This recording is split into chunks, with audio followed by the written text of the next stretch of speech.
అమ్మో ఎమ్మెల్యే వస్తున్నారు, అమ్మో ఎంపీ వస్తున్నారు. అది మనం గెలిపిస్తే వాళ్ళకి గెలిచారు. దట్టు ఏంటి అర్థము, వాళ్ళు ప్రజలకి సేవ చేయడం కోసం గెలిచారు అని. ఏడేవో ప్రజలు ఓట్లు తీసుకుంటారు, అందులో ప్రజలు కూడా కొంచెం తప్పు ఉందండి. ఓటుకు నోటు తీసుకుంటున్నారు కాబట్టే ఈ రోజు ఇష్టం వచ్చినట్టు అందరూ ఆటలాడుతున్నారు.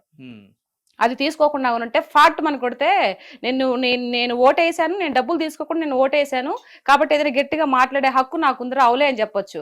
ఇప్పుడు ఈ ఓటుకు నోటు తీసుకోవడం వల్ల ఏంటి, నువ్వేంటి మాట్లాడేది, నీ ఇంటికి నేను 6,000 పంపించాను తెలుసా, డబ్బులు తీసుకుని నువ్వు నాకు ఓటేసావు అన్నప్పుడు అప్పుడు మాట్లాడడానికి వాళ్ళకి స్కోప్ ఉంటుంది, మాట్లాడడానికి మనకు స్కోప్ ఉండదు కదా. అందరూ ఎందుకో పెద్ద పెద్ద భయపడిపోతూ ఉంటారు ఎమ్మెల్యేలు, వాళ్ళ ఎంపీలు, ముఖ్యమంత్రులు అని. ఎందుకు, నేను ఆ పార్టీ అని కాదు, ఈ పార్టీ అని, ఏ పార్టీ అని కాదు చెప్తున్నా, మామూలుగా చెప్తున్నా. మంచి చేసేవాళ్ళు మహానుభావులు, చెడ చేసేవాళ్ళు ఎవరు రాక్షసులే నా దృష్టిలో. చెడు అంటే ఏంటి, ప్రభుత్వ రాష్ట్రాన్ని మంచిగా తీసుకెళ్లకుండా, డెవలప్ చేయకుండా, అందరికి ఉద్యోగాలు లేకుండా, చదువుకొని కూడా ఏదో పనులు చేసుకుంటూ, వ్యవసాయం చేసుకుంటూ, వాళ్ళకి చదువుకున్నారు పాపం, చాలా డబ్బులు పోగే చదువుకున్నారు యువత, వాళ్ళకి ఉద్యోగాలు లేకుండా అలా పడేస్తే దాన్ని ఏమంటారు? ఇప్పుడు ఎవరు అడిగారు? డైరెక్ట్ జోబుల్లోకి డబ్బులు సరిపోతుందా నీకు? నెలకు 4,000 5,000 సరిపోతుందా నీకు? ఇంకా నీ పిల్లలకు చదువులు వద్దా? ఉపాధి ఏదైనా ఒకటి చూపించాలి కదా. నాకు అక్కడ ఇదైపోయింది. రైట్ అండి. అంటే ఇప్పుడు జనరల్ గా మీరు మాట్లాడేంటంటే ఇప్పుడు అంటే కూటమి ప్రభుత్వం ఏదైతే ఉందో ఆ కూటమి ప్రభుత్వంలో చంద్రబాబు నాయుడు గారిని కానీ లేదా పవన్ కళ్యాణ్ గారిని కానీ ఎవరినైనా ఏదైనా మాట్లాడినా, అంటే అవతల అపోజిషన్ పార్టీ ఏదైనా సరే ఎవరైనా ఏదైనా మాట్లాడితే, వాళ్ళు ప్రెస్ మీట్లు పెట్టి మాట్లాడినా ఏం మాట్లాడినా కానీ డైరెక్ట్ గా మీరే, వీళ్ళకన్నా ముందు మీరే ప్రెస్ మీట్ పెట్టినట్టుగా లైవ్ లోకి వచ్చేస్తున్నారు, వచ్చేసి డైరెక్ట్ గా చెప్తున్నారు. అంటే చెప్తున్నారు, మీకున్న అభిమానం అది, రైట్, నేను కాదంట్లా. అంటే మీరు డైరెక్ట్ గా చెప్పేస్తున్నారు వాళ్ళకి.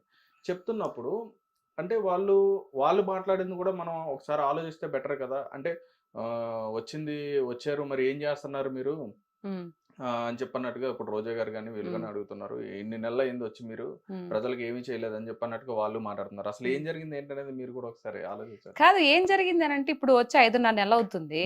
సో మీరు 5 ఏళ్ళ నుండి ఏమి చేయలేని మేము చేసాం కదా, మేము చేస్తున్నాం కదా, మాకు ఇంకా టైం, ఇంకా 5 ఏళ్ళు కాలా. మీరు ఎప్పుడు మాట్లాడాలి? మీరు ఇంతకు ముందు రోజా గారు వచ్చా, శ్యామల గారు వచ్చినా, జగన్ అన్న వచ్చినా ఏం మాట్లాడుతున్నారు?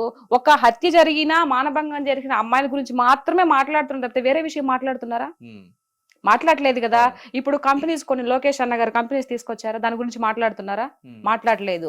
ఇప్పుడు ప్రభుత్వంలో కూడా వాళ్ళు కూడా చాలా కంపెనీస్, ఏంటిది రొయ్యల కంపెనీలు, చేపల మార్కెట్లు, ఇవే కంపెనీస్ అంటే? గుడ్డు ఆయన అంటాడు, ఎవరు గుడ్డు అమర్నాథ్, గుడివాడ అమర్నాథ్ ఇప్పుడే కోడి గుడ్డు పెట్టిందంట, పొదిగి ఎప్పుడుకో పిల్లలు అయిద్దంట, అప్పటి వరకు వెయిట్ చేయాలంట. ఇదా సమాధానాలా? ఇవే ఆన్సర్లా? ఇవే ఒక ఎంపీలు ఎమ్మెల్యేలు చెప్పాల్సిన మాటలు ఇవే? మరి ఎట్లా ఊరుకుంటారు చెప్పండి? మీకు వాక్చాతు స్పష్టంగా మాట్లాడి ఇది తెలియదు, ఏం మాట్లాడి తెలియదు. పోలవరం ఎప్పుడు ప్రాజెక్ట్ అవుద్దంటే, కంప్లీట్ ఎప్పుడు అయిద్దంటే మాకు తెలియదు, దాంట్లో ఏం జరిగింది ఇప్పటికే అర్థం కావట్లేదు మాకు అంటే, అదేమంటే అర్థం కావట్లేదు. ఇట్లా మాటల. ఇప్పుడు జగనన్న గారు వచ్చిన తర్వాత ప్రత్యేక హోదా తీసుకొస్తా అన్నారు, తీసుకొచ్చారా? అంతకు ముందు బాబు గారు పదవిలో ఉన్నప్పుడు నీకు దమ్ము ధైర్యం లేదు, ప్రత్యేక అడగలేవు అని చెప్పేసి ఎంత ఏకాడు చూసే ఉంటారు కదా మీరు. మరి ఆయన ముఖ్యమంత్రి అయిన తర్వాత ఏమైనా ప్రత్యేక హోదా తీసుకొచ్చారా? పోనీ నరేంద్ర మోడీ దగ్గరికి వెళ్ళి మాట్లాడారా? ఎంతసేపటికి వెంకటేశ్వర స్వామి విగ్రహం ఇచ్చి కాళ్ళు మొక్కొస్తాడు తప్పితే మాకు ప్రత్యేక హోదా ఇయ్యా అని చెప్పేసి అడిగారా? అంటే 3 రాజధానులు కూడా పెట్టి, ఒకటి కాదు 3 రాజధానులు పెట్టి చేస్తా, ఒక రాజధాని పెట్టాడా? ఏం చేశాడు? అదైతే కరోనా వచ్చింది అని చెప్పేసి ఇవ్వాల్సింది, అంటే మీరు అన్నట్టుగానే కరోనా వచ్చింది కదా, మళ్ళీ ఇంకొక అవకాశం ఇవ్వాల్సింది అని చెప్పి అనుకున్నారు. అవకాశం ఇప్పుడు నీకు అవకాశం లేదు కదా, అట్లాంటప్పుడు నువ్వు ఎలా ఉండాలి? అణిగి మణిగి ఉండాలి. లేదయ్యా నాకు ఇలా వచ్చింది. ఇప్పుడు అంతా ఎందుకండి, మీకు 40% ఓటు ఇచ్చిన ప్రజలు ఓటు హక్కు మీకు ఇచ్చారు కదా, ఓటు వేసారు, గెలిపించారు కదా మిమ్మల్ని. మరి మీరు అసెంబ్లీకి వెళ్ళకపోతే నాకు ప్రత్యేక ఏదో కావాలి, అందుకే ప్రతిపక్ష హోదా కావాలి, అప్పుడు వెళ్తేనే నాకు అక్కడికి వెళ్తాను, లేకపోతే వెళ్ళను అని చెప్పేసి ఎందుకు కూర్చున్నావు నువ్వు? ఇప్పుడు అంతకుముందు బాబు 22-21 మందితో అసెంబ్లీకి వెళ్ళలేదా? అట్లా నువ్వు వెళ్ళాలి కదా. మరి ఇట్లాంటి ఈ వ్యవహారం అంతా చూస్తున్నప్పుడు ఇక్కడ చూసే వాళ్ళకి ఏమనిపిస్తుంది? అంటే ఒకవేళ వెళ్తే అసెంబ్లీకి వెళ్తే వాళ్ళని టార్గెట్ చేస్తారేమో అని చెప్పని. టార్గెట్ ఎందుకు చేస్తారు? వాళ్ళు అడిగిన దానికి సమాధానం చెప్పు. ప్రభుత్వంలో 150 మంది ఉన్నప్పుడు, వీళ్ళు తక్కువ మంది ఉన్నప్పుడు, 121 ఉన్నప్పుడు, 124 మంది 23 మంది వాళ్ళు ఉన్నప్పుడు అంటే వాళ్ళని అట్లా ఏ విధంగా అయితే టార్గెట్ చేసి అయినా మాట్లాడారో నిలబడ్డారు కదా, అలా అయినా చేస్తారని చెప్పని నిలబడ్డారు కదా, ఆలోచిస్తున్నారండి. అయినా నిలబడ్డారా లేదా? ఉమ్, అసెంబ్లీలో వాళ్ళు నిలబడి అడిగిన దానికి ఆన్సర్లు చెప్పారా లేదా? మరి నువ్వు 5 ఏళ్ళు చేస్తున్నప్పుడు అడుగుతారు, ఏంటే ఇది ఇప్పుడు ఇలా చేసా ఇలా చేసావంటే నువ్వు ఉన్నదే తప్పో ఒప్పో ఉన్నదే చెప్పు, ఉమ్, తర్వాత విషయం తర్వాత. నీకు మైక్ ఇవ్వకుండా మాట్లాడేది ఇవ్వకుండా ప్రజలు మొత్తం చూస్తున్నారు కదా అసెంబ్లీలో ఏం మాట్లాడేది. అవును. మరి ప్రజలు నిన్ను నిర్ధారిస్తారు కదా, నువ్వు ఎందుకు బాధపడతావు? అసలు నువ్వు ఎంటర్ అంటే భయము, మనం ఏమీ చేయలేదు కాబట్టి మనల్ని ఈ రోజు ఏకుతారా బాబు, ఎందుకు పోవడం అని చెప్పేసి ప్రతిపక్ష హోదా అది ఇది అని చెప్పేసి కథలు చెప్తున్నారు. ఓకే. మరి ఇలాంటి ధోరణి చూస్తే ఎలా ఎలా అనిపిస్తది? ఓకే. మరి నేను కూడా ప్రజల్లో ఒకదాన్ని కదా, మరి నాకు అనిపించదా, నేను మాట్లాడకూడదా? మాట్లాడొచ్చు. మరి తప్పకుండా మాట్లాడచ్చు. అయితే మీకు అంటే ఎవరంటే మీకు అనిపిస్తుంది అంటే ఇప్పుడు ఒక వైఎస్ఆర్సీపీ అనే కదండి, అంటే ఎవరు ఈ రాష్ట్రానికి సంబంధించిన ఏదైనా పథకాలు కరెక్ట్గా మాట్లాడుతున్నారా లేదా, లేదంటే వాళ్ళు మాట్లాడేది తప్పు అని చెప్పని మీకు ఎవరు అనిపిస్తుంది పర్టికులర్గా, ఎవరిని చూస్తే అనిపిస్తుంది మీకు అలా? ఇప్పుడు ఉండే కూటమి ప్రభుత్వంలోనా? ఇప్పుడు అని కాదు, అంటే కూటమని కాదు, వైఎస్ఆర్సీపీ కానీ ఇంతకు ముందా? ఇంతకు వాళ్ళు పదవిలో ఉన్నప్పుడా? అవును. వాళ్ళు పదవిలో ఉన్నప్పుడు అసలు మెయిన్ ఎవరైతే ముఖ్యమంత్రిగా ఉన్నారో జగన్ అన్న గారే సరిగ్గా మాట్లాడలేదు కదండి. ఏ రోజైనా ప్రెస్ మీట్ పెట్టి ప్రజలకు ఏం కావాలి ఏంటి అని చెప్పేసి ఆయన సేపటికి బటన్ నొక్కుతా అన్నాడు, కానీ ప్రజల్లోకి వచ్చేప్పుడైనా మాట్లాడా? మాట్లాడలేదు కదా. నాకు ఒక్క ఛాన్స్ ఇవ్వండి అని చెప్పేసి ఆయన జైల్లో కూర్చున్నప్పుడు వాళ్ళ చెల్లెలు వాళ్ళ అమ్మగారు అంతా ఇది చేసి అతన్ని ముఖ్యమంత్రి పదవికి కూర్చోబెట్టి ఒక స్థాయి ఇచ్చారు. ఇచ్చిన తర్వాత ఎప్పుడైనా ప్రెస్ మీట్ పెట్టారు, పోనీ ప్రజల్లోకి వచ్చాడా? ప్రజల్లోకి రావాలంటే చుట్టూ దోంతార్లు కట్టుకుని ఎందుకని అంత భయము? ఇప్పుడు 68 ఎంతో ఉన్నాయి, నాకు సరిగ్గా తెలియదు బాబు గారికి. ఆయన వస్తున్నాడు కదా. మొన్న విజయవాడ మునిగిపోయినప్పుడు ఏడికెళ్ళావు నువ్వు? కనిపించావా?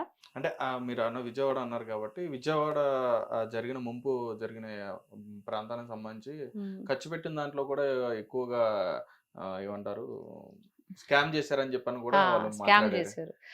మాట్లాడడానికి ఏముందండి, నరాలు వెళ్ళడానికి ఏమైనా మాట్లాడుతుంది కదా. అంటే ఇప్పుడు ఏది లేదనమాట.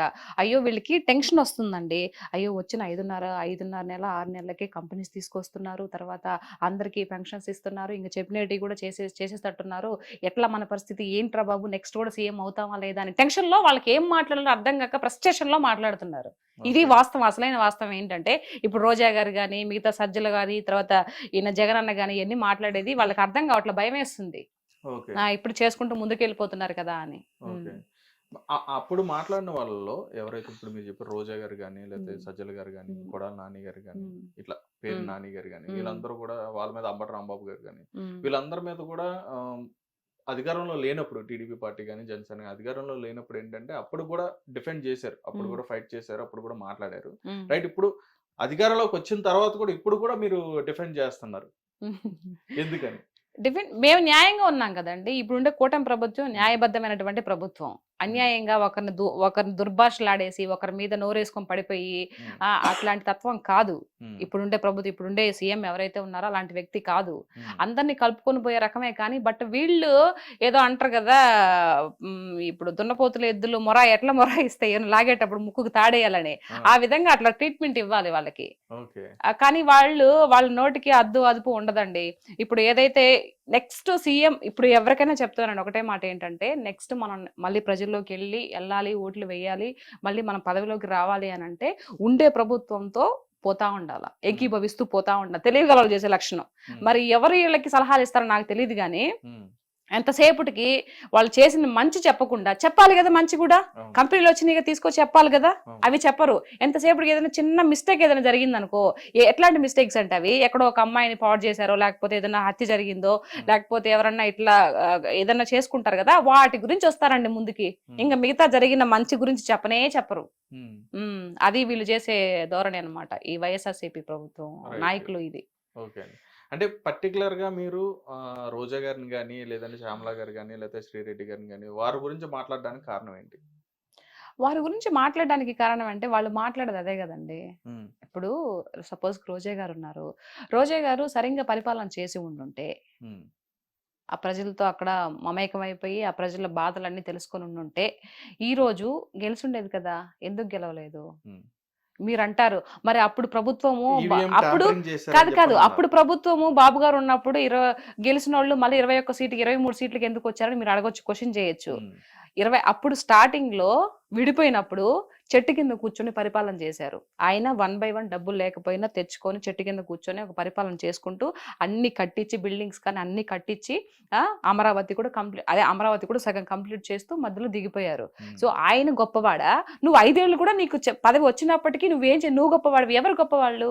ఈ రోజే మాట్లాడుతుంది. మరి నీ నగరిలో నిన్ను ఎందుకు చిత్తుగా ఓడించారు? నువ్వు అంతా మంచి చేస్తుంటే ట్యాంపరింగ్ చేశారు అంటున్నారు.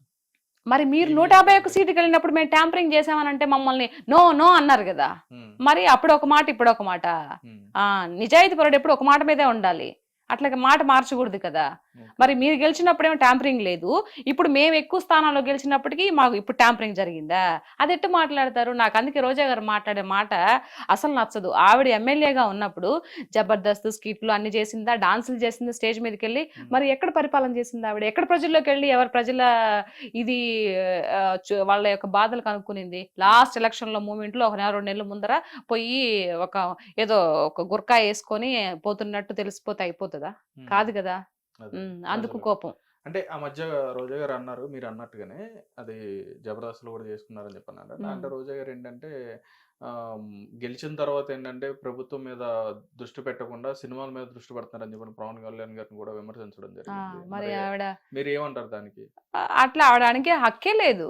ఇప్పుడు నువ్వు ఇది అని చూపిస్తే నా సాయి 3 ఏళ్ళు చూపిస్తున్నాయండి, రైట్? ఇప్పుడు నువ్వు ఎమ్మెల్యేగా ఎంపీగా ఉన్నప్పుడు కూడా నువ్వు జబర్దస్త్ చేసావు, స్టేజ్ల మీద డాన్సులు వేసావు.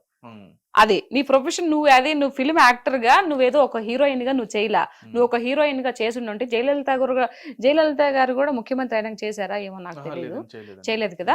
ఓకే, నువ్వు క్యారెక్టర్ ఒక హీరోయిన్ గా చేసావు, తర్వాత సపోర్టింగ్ రోల్స్ కూడా చేసావు. నువ్వు మూవీస్ లో చేస్తుంటే ఓకే. నువ్వు అట్లా కాదు, ఒక షోకి వెళ్ళావు, ఆ షో మీద పండగలు కానీ పబ్బాలు కానీ వాటికి డాన్స్ లేసి శేఖర్ మాస్టర్ తో సహా నువ్వు డాన్స్ లేసి చేసావు. శేఖర్ మాస్టర్ ఊరితే డాన్స్ ఆయన వేస్తాడు, బట్ నువ్వు ప్రజాప్రతినిధి అయ్యిండు, నువ్వు ఎలా వేస్తావు? నువ్వు మూవీస్ చేసుకో కావాలంటే. ఇప్పుడు పవన్ కళ్యాణ్ గారు మూవీస్ లో నుంచి ఒక హీరోగా వచ్చి ఈ రోజు ఇదవుతున్నాడండి. ఆయన ఆస్తి మొత్తం ప్రజలకు పెడుతున్నావు. నువ్వేమన్నా పెట్టావా? నాకు తెలిసి రోజా గారు ఎవరో ఒక అమ్మాయిని చదివించిందంట, అది మాత్రమే తెలుసా అండి. అమ్మాయిని ఇంజనీరింగ్ ఇది డాక్టర్ చదివిస్తుందంట, అదొక్కటే తెలుసు. మిగతా నాకు ఇంకేం తెలీదు ఆవిడ గురించి.